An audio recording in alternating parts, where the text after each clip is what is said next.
You're listening to the Hour of the Time. I'm your host, William Cooper, tonight coming to you directly from Waco, Texas.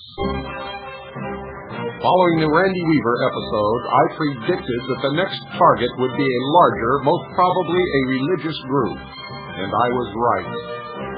When Branch Davidian was attacked, I stated that unless the American people rise up and stop this debacle, that they would all be killed, and they were. I further predicted that if they get away with this, it will escalate across the country, and the Constitution will be no more. President Clinton confirmed my prediction on April the 22nd when he said in a speech, quote, "If anyone is thinking of joining a cult, or if you are a member of a cult, take this as a warning," unquote. Folks, you're next.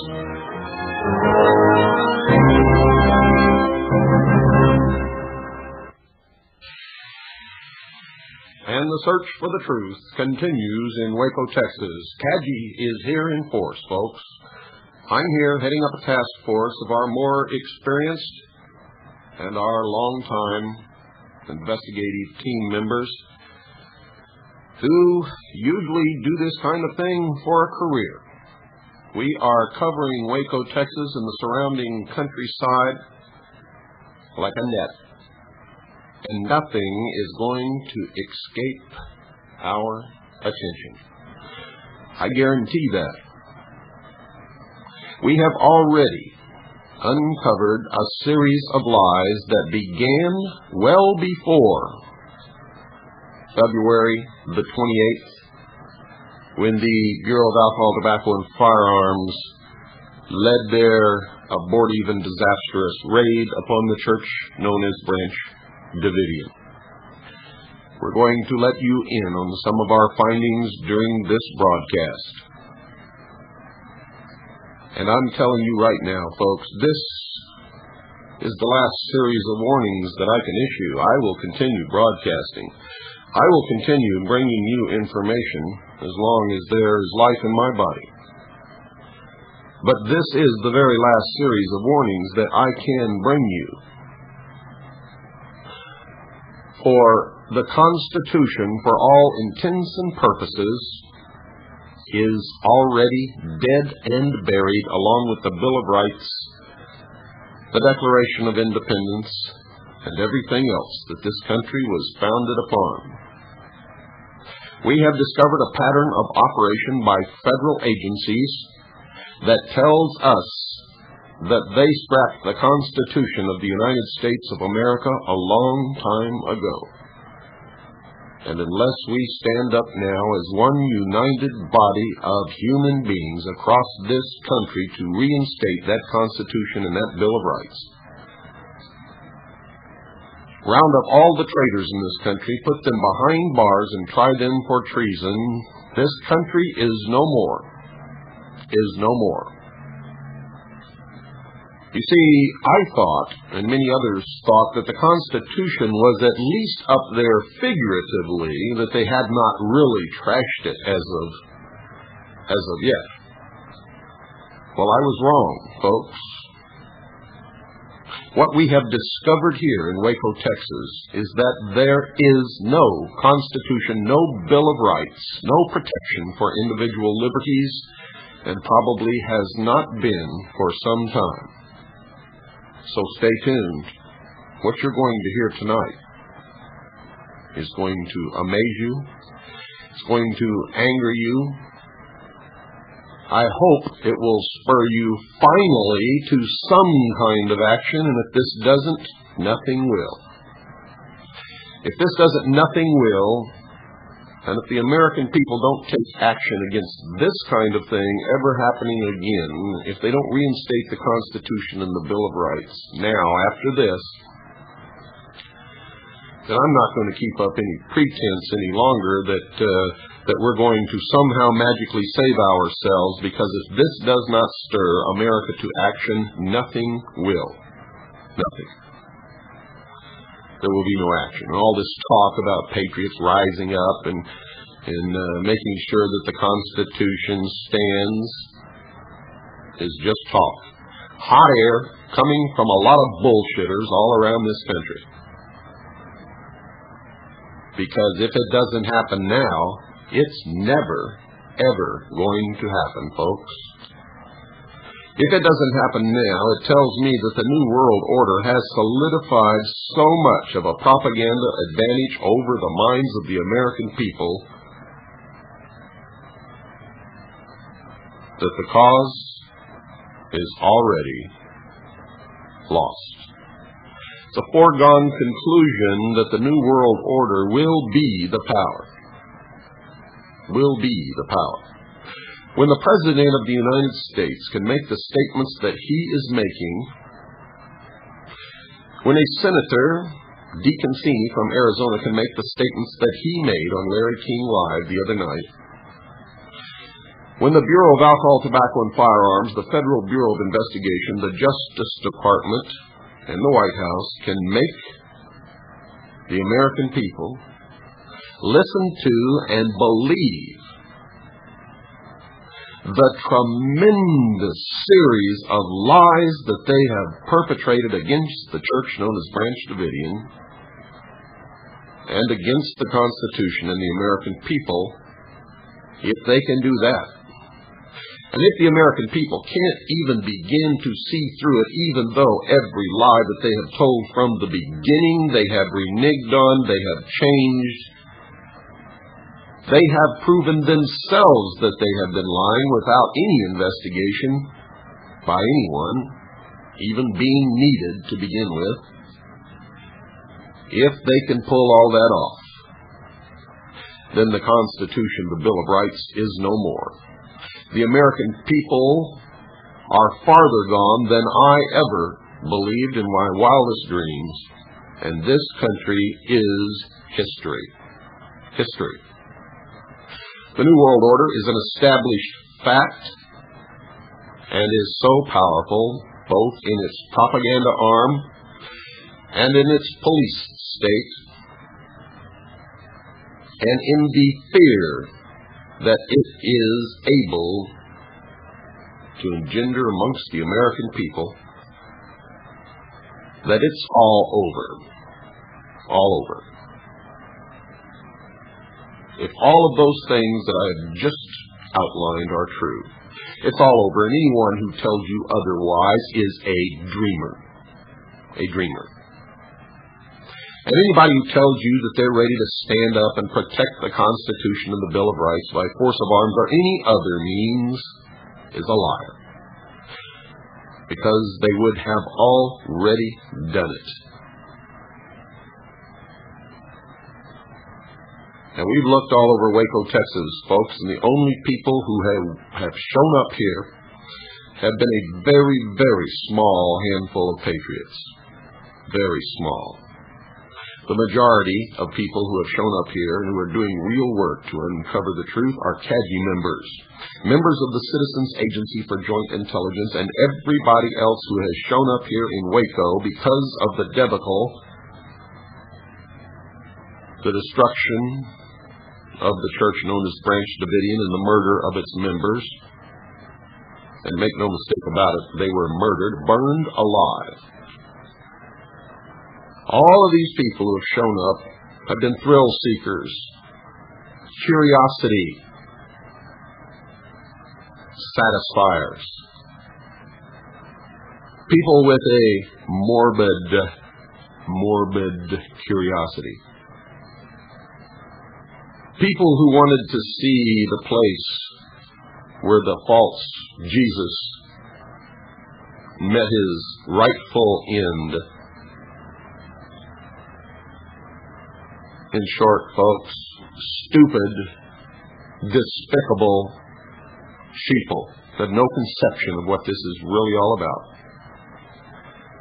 Don't even understand that just because those people who attended the church known as Branch Davidian believed a different doctrine, a different religion than the rest of us, that was no reason that they should be hounded, persecuted, arrested, or murdered. And many many other things that, because of what I want to impart to you, I'm not going to go into any further. So stay tuned, folks. You're going to get an earful in the next 45 minutes. It's a chiller here in Waco, Texas, folks. Taji is here en masse, continuing to dig for the truth. And we're slowly digging it out. For instance, folks, did you recently hear the head of the Federal Bureau of Investigations state that they had no idea that these people might be considering suicide? Well, don't let this throw you, because they did not commit suicide, folks. That's not even in the ballpark. But he made that statement. He said they did not even consider that they would commit suicide. However, the very first press release that was given to the public on February the 28th, 1993, was that the compound known as Branch Davidian, the church known as Branch Davidian, they call it compound out here so much, every press conference I go to, they call it the compound, that we find ourselves calling it the compound. That's how brainwashing works. You repeat something over and over again enough to the American people, including me, including you, including everybody, and we find ourselves parroting what we've heard. I make a conscious effort not to do it, and still it comes out. This is how it works. This is how it works, folks. Now, they said in the beginning, on February the 28th, that the reason that they raided the church known as Branch Davidian was because they had received information from a cult member, quote, cult, unquote, from a foreign country, who lived in a foreign country, that David Koresh and all of his followers were getting ready to commit mass suicide. Now, that was their first lie, because that's not why they raided the church known as Branch Davidian in the first place. When the raid failed, and they had invited many members of the press, they had made sure that television cameras were set up, that there were satellite relays, they were going to show their success, broadcast their success to the world. But it didn't work. They suffered 4 dead and 16 wounded, and retreated in total, utter disgrace. Well, they had to tell the world something. Immediately, they sealed the warrants. The warrants were sealed so that the public could not get their hands on the warrants or tell what the real purpose of the raid was. And then they began their series of lies, the first of which was that they had received a report through the State Department from a member of Branch Davidian who lived in a foreign country that David Koresh and all of his followers were going to commit mass suicide. It was a lie. No such mass suicide was ever contemplated. According to everyone that we have talked to here in Waco, Texas, which has included several of the survivors, and you heard our hour-long interview with Rita Riddle. Now, as I said, that, folks, was only the beginning. We then began to hear rampant rumors of child abuse, of promiscuity, that David Koresh had as many as 7 or 8 wives, that he had something like 20 some odd children from these wives, all of it untrue. Now, we know that this had been set up a long time beforehand, and we know this because at the time that the raid took place, they were just completing a set that they were building in the state of Oklahoma, where they were going to film a major motion picture about the church known as Branch Davidian, and that motion picture was just finished. They just finished the filming of it on a set built in Oklahoma.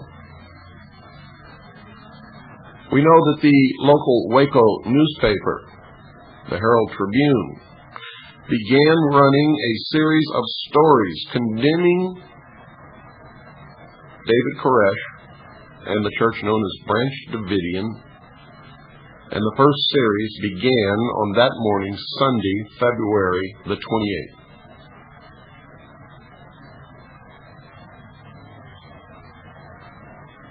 They told us that the only person that they were really and truly after was David Koresh. Yet they raided the church when all the members were present on a Sunday morning when they were at their Bible study. They knew that there were over 100 people present in that building when they raided it, with guns drawn, with flak jackets, black uniforms. Began breaking out windows, throwing ladders up against the building, and then began indiscriminately shooting into the windows and in through the walls. When David Koresh stuck half of his body out the door, and this is confirmed by many, many witnesses that we have talked to, David Koresh actually stuck his body out the door and tried to get them to stop. He yelled, "There are women and children inside." He was then shot. He ran inside, fell to the floor, got up, and then was shot again. These are the reports that we have firsthand from people who were at the scene and inside the church.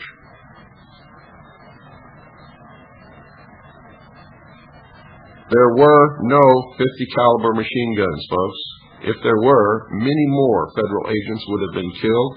Their vehicles would have been destroyed. They would not have been able to drive those cattle trucks out of there. And I'm going to tell you now, I fought in Vietnam. Every Vietnam veteran who knows anything about machine guns knows this. A .50 caliber machine gun has an effective range of 2,000 yards, which is 1 mile.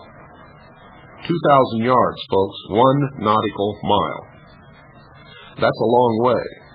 It has a maximum range of 6,000 yards, which is 3 nautical miles. Now, the difference between maximum range and maximum effective range is this. At the maximum effective range of 2,000 yards, a man who knows how, or woman, if you will, who is trained and knows how to fire a .50 caliber machine gun can hit his target, and the weapon is effective. Beyond that range, it is questionable whether the target can be hit or not. It depends upon a lot of factors. I have seen good machine gunners hit targets as far away as 2 miles using tracers. Now, that's what a good machine gunner can do. Now, we know because of the low number of casualties suffered by the Bureau of Alcohol, Tobacco, and Firearms and the federal forces in general, and the nature of those casualties, as described to us by the county coroner, that no .50 caliber machine gun was used. Now, there is a .50 caliber machine gun that can be legally owned by American citizens. Actually, under the Constitution, any weapon can be legally owned by American citizens, but as they've corrupted the law, the only .50 caliber weapon that can be legally owned by American citizens now, according to their corrupted law, is a single shot. Now, I don't know if Branch Davidian had a single shot .50 caliber machine gun in their possession or not, but I do know this, ladies and gentlemen, according to the nature of the wounds of those who were killed and wounded on the side of the government forces, no .50 caliber weapon of any kind was used. We know by looking at the vehicles of the Bureau of Alcohol, Tobacco, and Firearms, the trucks that pulled the cattle cars that took them in there, and the other vehicles and their tanks, there were no marks of any kind that could have been attributed to anything even remotely resembling a large caliber such as a .50 caliber machine gun. None at all, folks. That is a lie. Now, I was present at the press conference just yesterday when we were allowed to go up much closer and peer through binoculars and use our cameras to photograph the rubble, the remains of what was the church known as Branch Davidian. When some of the members of the press saw pipes and straight, what appeared to be pipes or some kind of metal rebar, something sticking up out of the rubble, they asked what that was, and the federal agents there told us that those were the barrels of 50 caliber machine guns trained outward from the compound. Now, folks, again, I fought in Vietnam. I looked through my binoculars. I looked through my powerful lens of my camera. And what I saw were plumbing pipes, what appeared to be wiring conduit.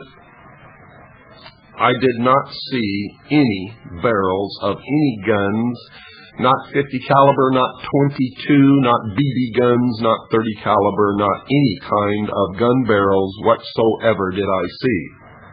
They blatantly lied to us, thinking that all of us members of the press would not know what it was that we were looking at.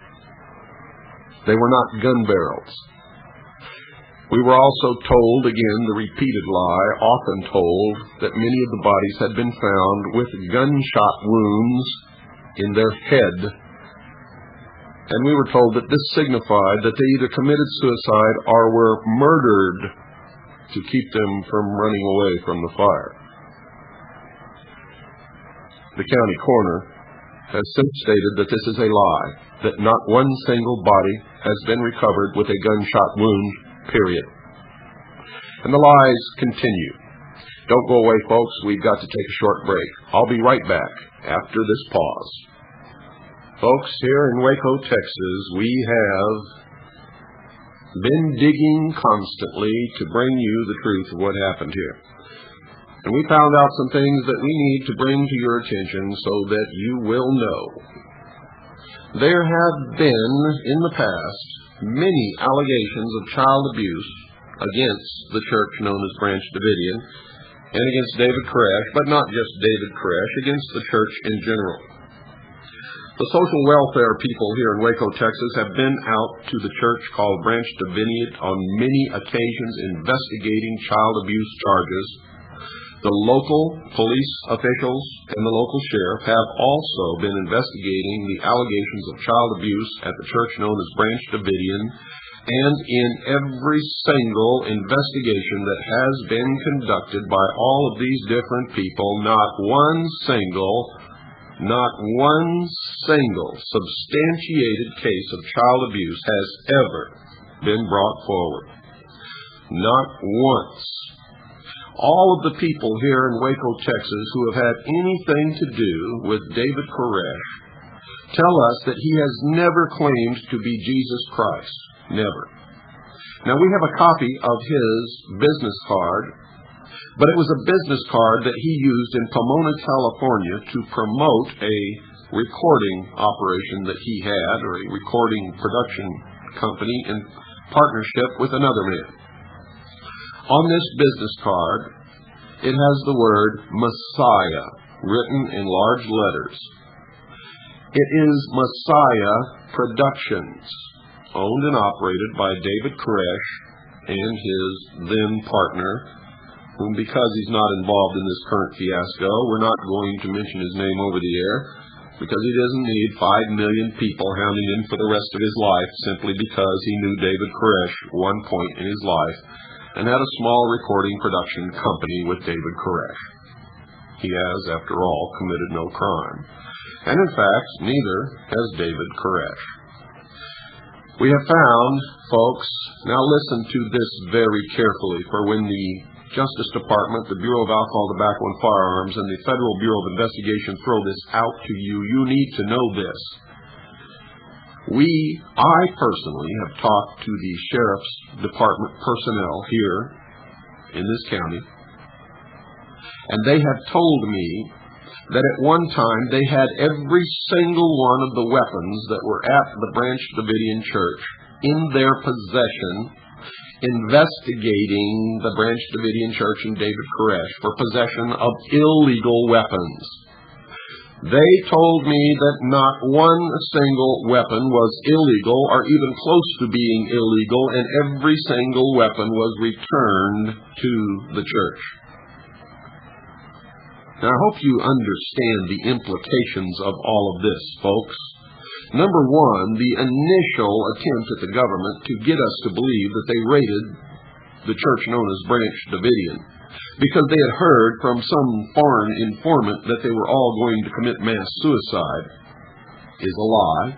And even if it were true, the federal government would not have had any jurisdiction whatsoever. If all the incidents of child abuse were true, and now this is what Janet Reno says that they originally raided the Branch Davidian compound for, was because allegations and rumors of massive child abuse. Well, even if it were true, folks, even if it were true, the federal government had no jurisdiction. It would have been a local matter.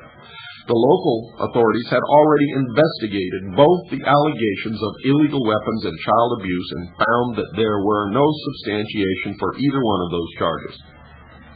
Period. So just what was it that the federal government was doing at Branch Davidian? What were they there for? Well, let me tell you this. The people that I have met so far here who are attached to the Federal Bureau of Investigation and the Bureau of Alcohol, Tobacco, and Firearms exhibit no interest, no care, no concern whatsoever for anyone who has so far been killed, either on the government side or members of the Church of Branch Davidian. They are haughty, arrogant, strutting little roosters is the best word that I can conjure up at the moment. And that's what they do best, strut. We have photographs that we'll be making available of some of these people so that you can see what they look like in their uniforms. And by the way, the BATF had ATF written on the back of their uniforms, not on the front. So anyone seeing them coming at their dwelling, yelling and screaming and firing and throwing up ladders would have no idea who these people were. And I have to tell you, folks, if it happened at my home, I too would take up arms against them, for I would not know whether I was under attack by the Russians, by a bunch of bandits, by a bunch of Looney Tunes survivalists, or by the BATF. And when you see a bunch of armed men running at you shooting, it's not the time to ask who they are. It's the time to defend yourself. And that's exactly what those people in that church did. Now, I've examined the videotapes. I've listened to the press conferences. I've talked personally to these people, and I've gone even further than that. I've followed these people. I know where they're staying in town. I followed them to breakfast and sat in the booth next to them and listened. I followed them to a popular drinking location here in Waco, Texas called Kelly's, which is a new one. It's not in the phone book, which caused me no end of consternation trying to find it until I saw a billboard advertising it, because I had heard from their own mouths that this is where they like to go and drink. So I would make it a practice to go to Kelly's every night and sit and just keep my mouth shut and listen. And these men are arrogant braggarts who have no concern for the Constitution or individual rights. They are proud of what they have done. They set out to destroy that church and to kill all those people, and that's exactly what they have done. And I warned you that they would do that, didn't I? And I was right. But I'm telling you now that if this isn't nipped in the bud now, right now, this instant, it's all over. I have been personally threatened by these people. Let me tell you the atmosphere that exists here in Waco, Texas. Number one, the local citizenry are not saddened by the fact that all those people died. all the protestations to the contrary by the mayor of Waco, Texas, on the national news media to the contrary. They just flat don't give a damn. None of them ever did, and none of them do now. They go about their business every day as if nothing has happened. Out near the compound on 340, there's a hill. From the top of this hill to the side of the road, you can see the remains of the Church of Branch Davidian. You can just barely see it, but you can see it. If you drive around on the roads and circle this whole area outside of the roadblocks and the checkpoints, and you get downwind, you can smell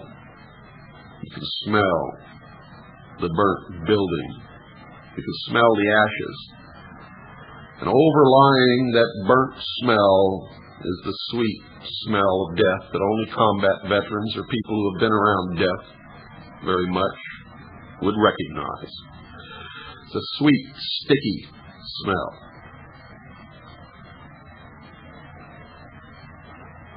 And it can be covering miles downwind and can be clearly smelled by anyone with a normal nose. After dark, it is possible, and we have penetrated all the way to the site without being detected in back, and have obtained photographs. We did nothing illegal. We disturbed nothing. We did not touch anything. We did not challenge anyone. Period. I learned very well my lessons from Vietnam, and I'm able to still apply them at this time. It was our intention, if they had not burned these people alive on Monday, it was our intention, and we were actively looking for a helicopter pilot with guts. It was our intention to fly in by helicopter and go into the compound and record the story of everyone in there, and then exit, getting those recorded messages out to the world. Well, we waited a little bit too long, and you all know what happened. We were not able to do it. And at that time, we had not located a helicopter pilot who was willing to take us in and then take us back out. But we have no doubt that we would have found one had we had the time, if they had not done the damage that they did. Now, I don't know if the federal forces actually started the fire themselves intentionally, or if, as the people inside stated, the ones that escaped alive, stated that the tank, when it went through the front door, tipped over a hurricane lantern and started the fire by that method. But we do know one thing, ladies and gentlemen. The people inside did not commit suicide, although the government is attempting by every means that they have available to convince you otherwise. And the outcome of the upcoming congressional investigation is rigged. It's rigged right from the beginning, as you can hear, by the revelations of Senator DeConcini from Arizona, who is on that committee that will be investigating the actions of the Federal Bureau of Investigation and the Bureau of Alcohol, Tobacco, and Firearms and the Congressional Investigating Committee. You're going to hear that right now. He's made these statements on Larry King Live, and we recorded those statements so that you can hear that the investigation is not going to be objective or fair, and the conclusion of the investigation has already been decided upon. At the Judiciary Committee and the Appropriations Committee, we already held hearings April 2nd on alcohol, tobacco, and firearms actions, and we had a very 2.5-hour conference there and would ask a lot of tough questions. Well, you heard, folks, that they've already had the investigation into the Bureau of Alcohol, Tobacco, and Firearms. The investigation had lasted exactly 2.5 hours. He termed it a conference and said that they ask a lot of tough questions. Well, folks, that sounds to me like a joke, and I hope it sounds to you like a joke. When you're dealing with someone who I believe firmly had mental problems, was a madman, unless he really was a designee of the divinity of some nature, and I don't believe he was. He was crazy. This is not a suicide. This is murder. And David Koresh and his gang committed murder by putting them in that kind of a position. And what Jeff says, I don't believe will be substantiated, that the fire was started by the FBI. We have the tape that was on your program showed that as the tank knocked into the wall to set in a canister, which was not inflatable, because they were putting the gas in without putting the canister in. For that reason, the fire broke out on each end. There's helicopter tapes that will come forward that I've been told, I haven't seen them yet, that show that the fire started from both ends when the tank was right here in the center. It's true. I think they had three options, realistically. One is do nothing and continue the negotiations for 3 months, 3 years, till they starve them out. Two was to do what they did, or to use an assault effort with a squad of people like the ATF did. And they didn't want to do that because they saw what happened when the ATF went in.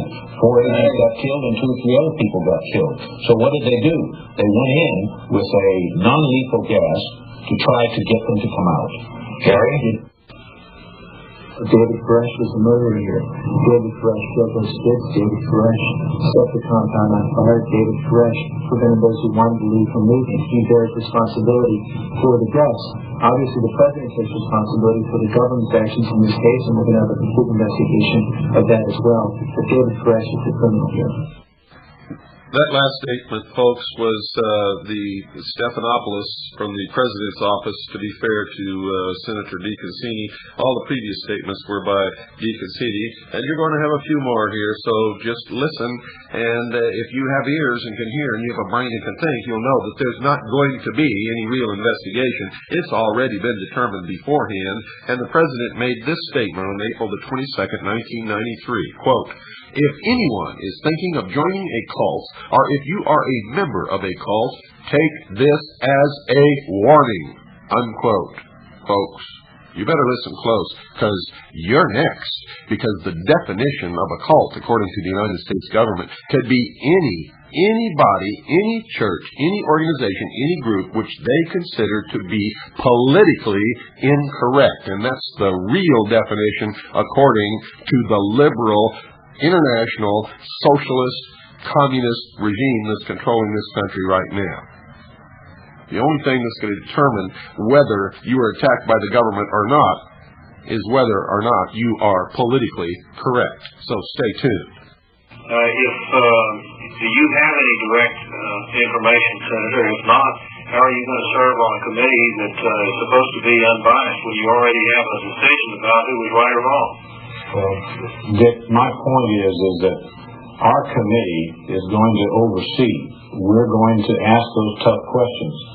If you want to come, I will do what I can to get you as a witness. But what's important is for the government to have a chance to explain their case, to just show you some of the things that your clients were doing with these kind of grenades. 50 of them, between 40 and 50 of them, one of your clients came out with one of them on the belt. These things are against the law. This is the kind of questions that have to be answered from the defense side. The kind of gun that you had in there was a 50 caliber machine gun, an automatic machine gun, put up against a police gun. His bullet is about 1/8 the size. Now, those are the kind of questions that I think have to be answered from the standpoint of the defense. Maybe you got a good defense, and that's our system. But the Congress is going to look into this as clear as we can, and the FBI is going to have to answer any tough questions, and so are you. Or you are your clients, if in fact they. Well, I think you get the message, folks. The decision, the outcome of the congressional investigation has already been determined. As our investigation shows, if there were 50 caliber machine guns in there, they were not used. There is no evidence so far that anyone had any kind of grenades or that any grenades were used by the members of the church known as Branch Davidian. We could go a lot farther than this, but we're running out of time, folks. In fact, I don't think we have any more time. So what I want to do is just quickly describe to you a little bit of the atmosphere out there. There's a hill where people, the sightseers, the macabre, the people that want to see where the evil Jesus met his death, they come and look through binoculars. There are people up there selling T-shirts and buttons and all kinds of things, and they're just really making a mint off of it, which really there's nothing wrong with that. But their attitude is they profess that Koresh and Branch Davidian was a terrible, terrible thing, that they all deserve to die. And it's a carnival atmosphere. It's terrible. It's a disgrace. It's despicable. And the rest of the world, I know, are just shaking their heads at these stupid Americans. And you know what? As I look around Waco, Texas, and look around that hill, and as I see the BATF agents strutting back and forth, and the FBI with their haughty attitude, and listen to them when they're drinking and eating, and I'll tell you something. We need to be ashamed. We are stupid. And if we don't do something now, we're going to get exactly what we deserve as a whole people. We're going to be slaves in the New World Order. Good night, folks, and God bless you all.